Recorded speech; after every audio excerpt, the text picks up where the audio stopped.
Maganda ng mga bossing, sa naghahanap po dyan ng Toyota Rush or unit na 5-seater na pwedeng gawin 7-seater, ito po yun mga boss, no? Kasi ito po is isang 2018 na e-variant ng Toyota Rush. So, nirelease to, is good for 5-seater mga boss. Ang gandahan lang mga bossing, sa e-variant, may abang siya for third row. So, pwede kang bumili ng isang upuan ng Toyota Rush talaga, ng G-variant, then ilagay mo dito. Okay, so explain natin mamaya kung paano. Ganda pa ng kulay, maroon. Tapos, matakad na, naglagay pa ng R18 na mags. Tapos, gulong, series 2025. May chrome line sa kanyang window panel, may garnish. Tapos, meron pa signal light dito sa kanyang side mirror. Ang garnish niyan, simula headlight, door handle, pati tail light. May ring visor na rin, tapos sharp antenna. So, loaded. Okay, tapos sa upuan, ang kisig. Yan, wag na natin 0.5 kasi medyo makulimlim na mga bossing eh. Oh. Yan, tapos, ganda pa ng accent. Yan ivory yung kulay mga boss. Tapos naka-automatic climate control, naka 2 din audio system. Mileage 88,101 km, 2018 model. Yan, ito yung second row. So dual aircon yan. Ito yung rear area. Kisig Pero kung 5-seater lang talaga hanap nyo, din nyo na kailangan set up. Ang kisig na ito. Parang crossover na mahaba mga bossing, pero category talaga nito MPV, no? Yan. Pakita natin yung kanyang compartment. May 2i reverse parking sensor to mga bossing ha. Eto. Yan, so may abang yan ang pang third row, kaya may armrest yan, may cup holder. Dito sa ilalim niya may pinaka buckle yan mga boss. Doon kinakabit yung for third row, tapos maayos yung mga hydraulic assist. So price natin, 625,000 mga boss ha. Yan. So, sa naghanap ng makisig na Toyota Rush, eto. Dito muna tayo sa ating front area.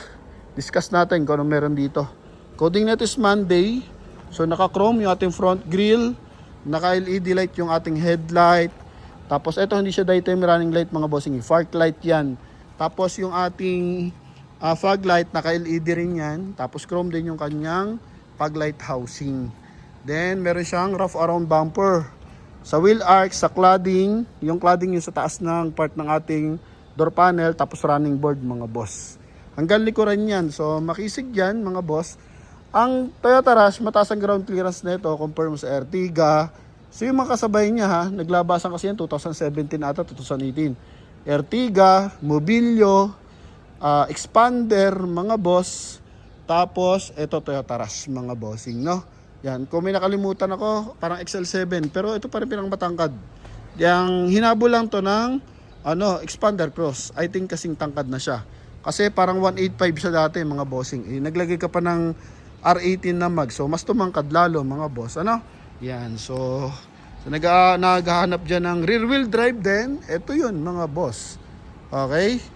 Yan, so naka rear wheel drive yan. Maganda sa maakyatan mga bossing. Then less maintenance. Ito yung front area. Ganda tingnan sa garahe mo yan maroon. Ang kulay. Ganda ng curve ng hood niya Moldings pati dito sa side. 625,000 to mga bossing. So discuss natin sa interior. Tapos after natin maikutan, punta tayo sa ating engine bay. So wag na tayo mag 0.5 mga boss kasi makulimlim na. Ito, ganda. Yan, parang ivory. Ano bang tawag dito, mga boss? May pagkamilk ang kulay, tapos may chrome line sa ibabaw. Elegant man din, mga bossing, Automatic climate control, push start to, mga bossing. Nasaan yung susi? Ito yung susi niyan, no? And check lang natin kung available yung susi, mga boss, ha? Ito yung ating meter cluster. Busina. Yan, tapos hands-free connection para sa ating 2D audio system mga bossing, no? Reverse parking. Dito na tayo, home na lang tayo. Reverse parking kasi may camera doon, pero baka yun is doon lang sa sa dashcam, baka di lang tinanggal mga boss, no? Pero pwede mo i-connect dito yung cellphone and pwede rin na Bluetooth mga boss. Yan, hazard mga bossing. So aircon tayo. Okay, dito pala, naka-aircon na pala mga bossing, yung kanilang pan. Yan. Then, sa taas mga bossing, dual AC. Kaya kung 5-seater lang, giginawin ka dito, lamig yan. Kulay gray yung ating ceiling mga bossing ha. Buksan ko lang yung ilaw mga boss. Cut ko lang saglit. Okay? Yan mga boss. Para makita nyo. So kulay gray yan mga bossing. May hand grip. Magkabilaan. Tapos sun visor. With mirror. Yan mga boss. Pati dito. Okay. Yan. So wala lang siyang mirror mga boss. Pero may rin visor. Then, yung fabric niya dito mga bossing, ano to kumbaga nylon mga boss, madulas na matalas mga bossing, yung pagkakahawak. Okay, yung iba kasi parang kulduroy, medyo malambot mga boss, no? Then, pagdating sa airbag, may airbag siya sa dashboard, sa ating steering wheel, sa poste, and same time, dito, pakita natin mga boss. Dito, yan sa side. Okay, naka 6 airbag yan mga boss. Ha? Ito, yung flooring, kinagyan pa nila ng pinakasapin. Talagang gusto nila i-preserve na maayos, no? Ayaw nila pumasok yung alikabok. Ha? Then, second row. Ganun yan. Buong ilalim mga boss, may sapin. Ha? Ito is, tag ito, uling to mga bossing. Mabango naman. So, nilagyan lang siguro para at least mas bumango pa. Then, ito pa yung isang airbag. Yan, likuran. Okay, pati yung kanyang seat cover, ginawang parang nylon mga boss. Ganda ng finish, Kala mo kawayan. Tapos nilagyan ng accent na pula. Then dito naman, to parang ivory ba kulay na ito mga boss. Tapos chrome. Yan, pasensya na kayo. Medyo may na tayo sa mga kulay-kulay. Ito yung kanyang LED lights sa tail light mga boss. Tapos sa exhaust natin, naglagay siya ng additional accessories. Yan pampakisig ng forma. Ito yung camera, hindi na gumagana mga boss. Pero reverse parking sensor, naka-built-in. Yan, tapos dito seal guard. Para if ever na may kakarga tayo, hindi masyadong magagasgas yung ating bumper. Okay, maayos yung mga hydraulic assist, mga panel. Yan. Walang punit. Laki, no?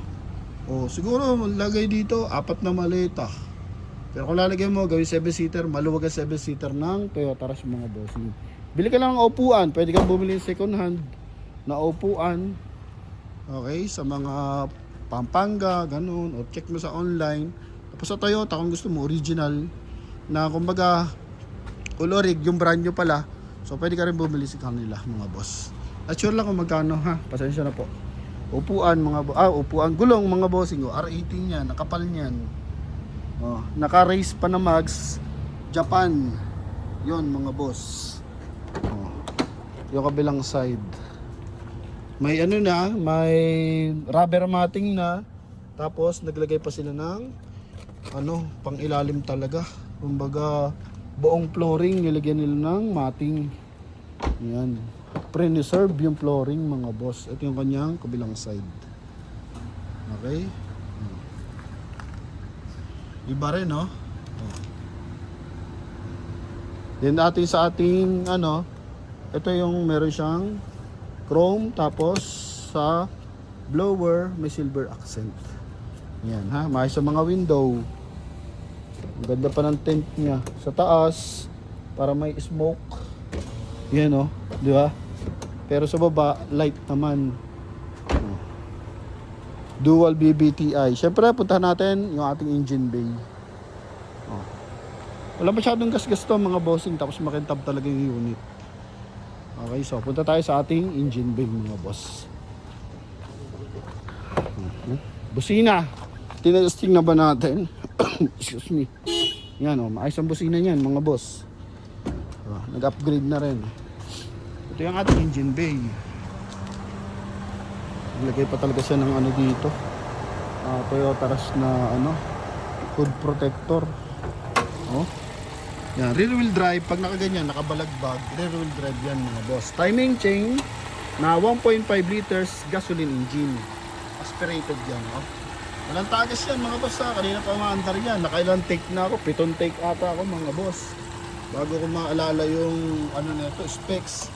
Kaya goods na goods yan mga bossing. Di ba? Naka Motolite gold ang baterya. Ito yung kanyang hood, buong insulator. Yan, oh. So naghahanap dyan ng maayos na unit. Ito, Toyota Rush 2018 model, e-variant sa halagang 625,000. Pwede nyo makuha. Kaya kung interesado, tawag na mga boss. Thank you sa ating viewers and buyers sa mga ilupalop ng mundo. Ingat kayo palagi. Bye bye.